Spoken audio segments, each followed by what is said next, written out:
मंठा तहसीलदार यांनी अवैध वाळू वाहतुकीकडे दुर्लक्ष केले का असा प्रश्न उपस्थित होतो। कारण देवठाणा उसवद येथील कोल्हापुरी बंधाऱ्याजवळ चक्क जेसीबीच्या साहाय्याने टेम्पो भरून मोठ्या प्रमाणात अवैध वाळू वाहतूक सुरू आहे। या वाळू माफियांवर कारवाई करावी अशी मागणी महाराष्ट्र नवनिर्माण सेनेच्या वतीने करण्यात आली आहे। पूर्णा नदी पात्रात वाळूचा चोर बाजार चालू आहे।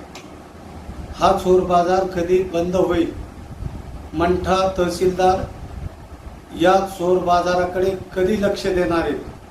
कारण या अगोदर मंठा तहसीलदाराने काही वाहनावर कारवाई केली, परंतु मी आपल्या माध्यमातून सांगू इच्छितो, या वाळू पट्ट्यामधून वाळू पात्रात पोकल्यान जेसीबीना वाळू उपसा करून त्या ठिकाणी जवळपास 100 पेक्षा अधिक लहान मोठे वाहनं वाळू वाहतूक करताना दिसत आहे।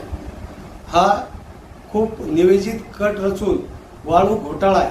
महाराष्ट्र नवनिर्माण सेनेच्या वतीने संबंधित वरिष्ठांना तक्रार देऊन मागणी करण्यात आलेली आहे की या वाळू घोटाळ्याची ACP विभागीय अधिकारी संभाजीनगर यांच्या मार्फत चौकशी झाली पाहिजे। दुसरी गोष्ट म्हणजे या वाळू पट्ट्यातील वाळू माफिया यांची आयकर विभागामार्फत चौकशी झाली पाहिजे अशी मागणी महाराष्ट्र नवनिर्माण सेनेच्या वतीने करण्यात आलेली आहे।